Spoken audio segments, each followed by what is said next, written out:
Il m'a parlé tout de suite, ce tableau. Bon, il y a évidemment cette porte ouverte, cette couleur qui est méditerranéenne, et puis ce balcon avec les... donc c'est une ouverture sur une ouverture, et même si, bon, il n'y a pas d'élément humain, ça aurait pu être un plus. Mais tout de suite, ce tableau m'a parlé, parce que je crois qu'il y a aussi des traces d'usure ou de guerre, on ne sait pas très bien.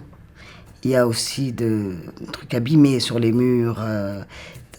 Et bon, enfin, c'est un ensemble qui, tout d'un coup, je ne sais pas, ça correspond à plusieurs choses à la fois, sans doute.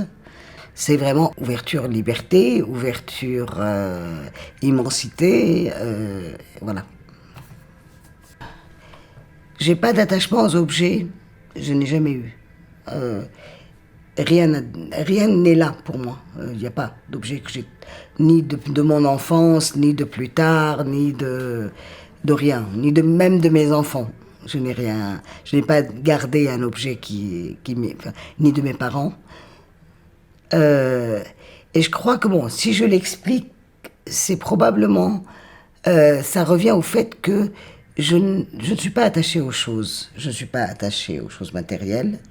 Mais aussi parce que, quand j'ai beaucoup bougé d'un pays à l'autre dans l'enfance, il fallait tout laisser derrière. Et donc, quelque part, on ne s'attache pas. Alors, j'ai quand même un objet qui n'est pas un objet. C'est un sac de lavande. Et c'est plus pour le parfum que pour l'objet en lui-même. Évidemment, il n'a pas de valeur particulière. Mais parce que pour moi, les parfums sont ce qui me lie le plus aux gens, aux choses, aux pays, aux circonstances, etc. Et ça réveille tout. Les parfums m'attachent beaucoup plus, par exemple, que les objets. Moi, un parfum de jasmin, de gardénia, de feuilles, ça me réveille tout de suite plein de choses. Ce feuille qui je crois, n'existe pas en français, je ne sais pas si ça existe. Cette fleur blanche, très odorante, très parfumée, qui existe aussi en Tunisie, que j'ai retrouvée. Et ça a été la première fois que je suis allée en Tunisie. J'ai été captée par ce parfum qui me rappelait Damas. Et c'est donc cette fleur blanche très très parfumée, très typique, très sucrée. Oui, c'est un lien absolu, ça me rappelle complètement la Syrie. Et avant le printemps arabe, on va dire plus globalement, puisque j'ai couvert quand même les autres pays, l'Égypte, l'Irak, etc. Je n'avais pas de place. Je n'ai pas réussi à rentrer pendant des années, alors que j'avais fait une école de journalisme, et l'une des meilleures à Paris. Mais les premières années, parce que c'était compliqué, toutes les places étaient prises.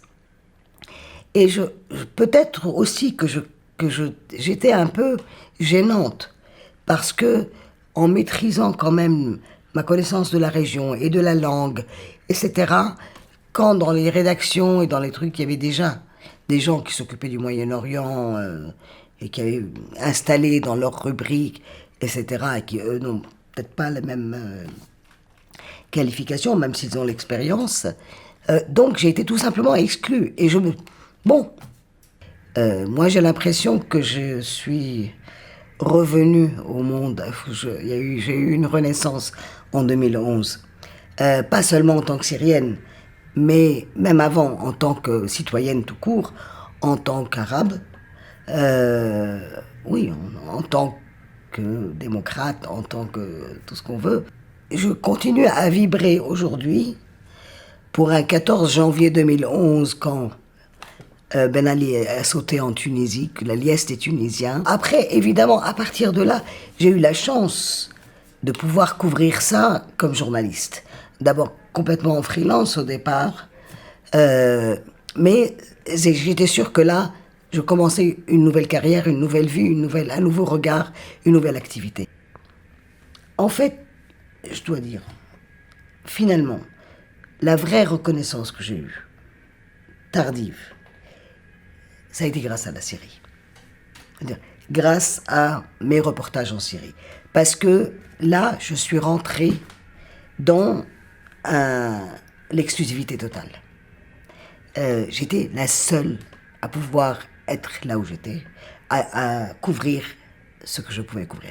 C'est-à-dire qu'en arrivant en avril 2011 à Damas, avec mon passeport syrien que j'avais encore, là, à ce moment-là, il y avait une cinquantaine de journalistes parisiens de toutes sortes qui avaient des demandes de visa, qu'ils n'ont pas obtenues, évidemment. Mais là, la chance, ça a été mon exclusivité syrienne, mon exclusivité franco-syrienne. C'est-à-dire que je possédais tout là-bas. Et quand je suis revenu de Damas, que j'ai appelé Libération, Christophe Ayad à l'époque était service international, je l'appelle, je lui dis, je reviens de Damas. Et on se connaît à peine. On se connaissait. Je dis, je reviens de Damas. Il me dit, j'achète. J'en ai profité par la suite. J'ai continué. Parce que, du coup, les journaux pour lesquels j'écrivais, avant d'être intégré à la rédaction de Libération, j'étais encore freelance pendant plusieurs années. Et donc, là, ils savaient que j'allais arriver à quelque chose d'exclusif, que les autres journalistes n'auront pas.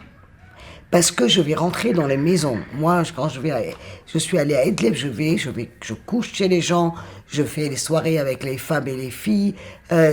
Voilà, c'est une autre, un supplément d'âme, je dirais. Je ne peux pas dire que je me suis battue. C'était pas de difficulté. Moi, j'ai pris des risques, ça c'est autre chose. J'ai pris des risques, j'en prends encore. Je vais sur le terrain, je vais sur les terrains dangereux. Je suis retourné à Alep et à Idlib pendant des bombardements, pendant des voitures piégées, dans des circonstances très difficiles. Mais c'était des risques. À Raqqa, où je suis allé quand Daesh venait de prendre Raqqa et qu'il y avait 4 journalistes français qui venaient d'être enlevés. J'allais à la rencontre des jeunes. J'étais tout le temps. Et à mon âge, j'ai plus de 60 ans maintenant, de me retrouver complètement en phase avec les jeunes de 20 ans, 20 à 30 ans, et surtout avec eux d'ailleurs. Je n'arrive plus à m'entendre avec les gens de ma génération. D'abord, j'ai beaucoup appris avec cette jeunesse. J'ai beaucoup appris, ça a été un échange. Je leur apportais des choses, je leur apprenais des choses, surtout que j'ai beaucoup fait aussi de formation de jeunes journalistes.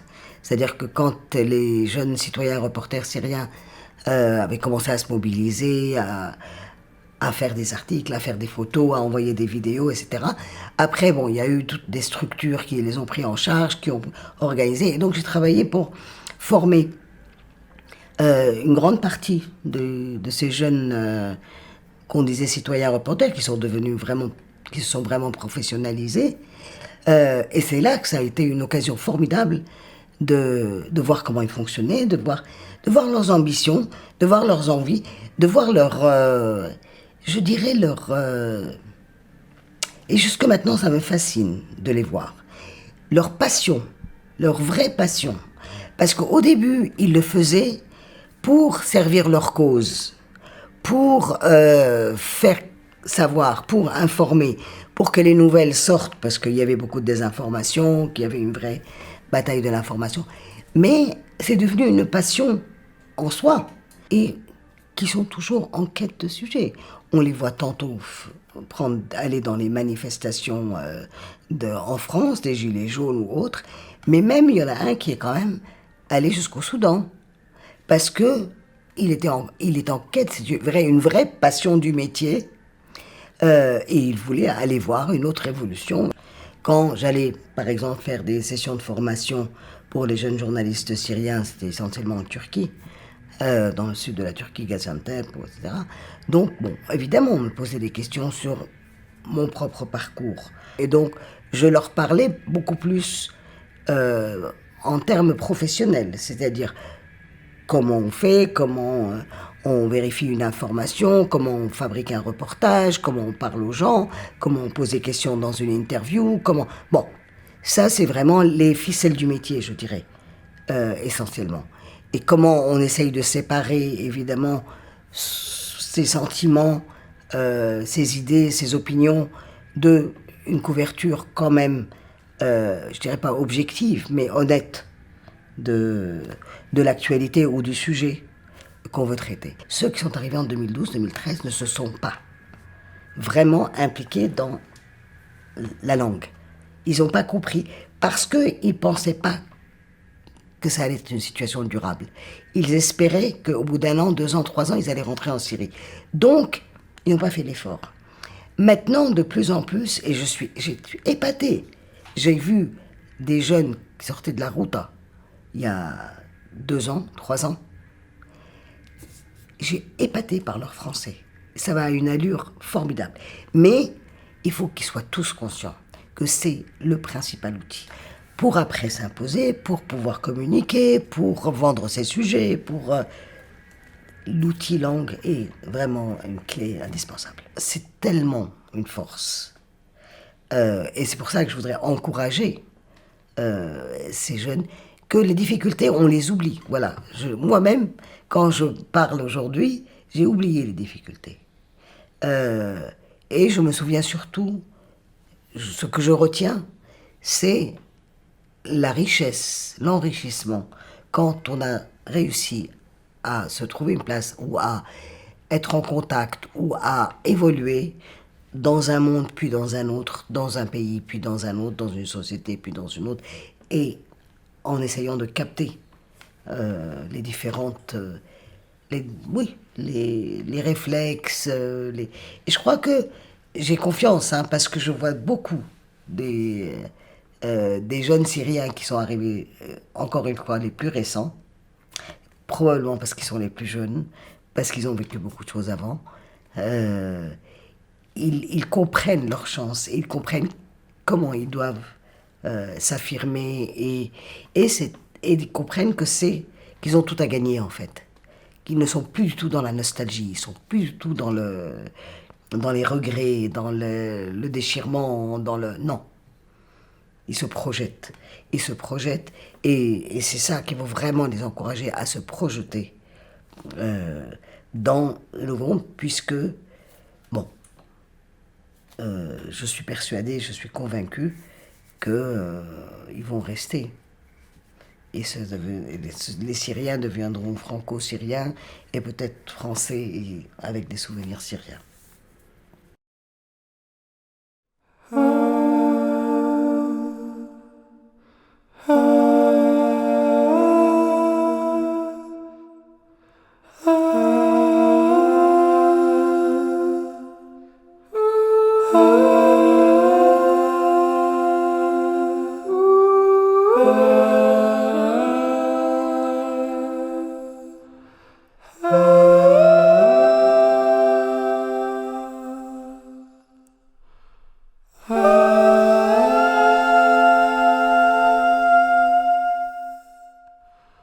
Ah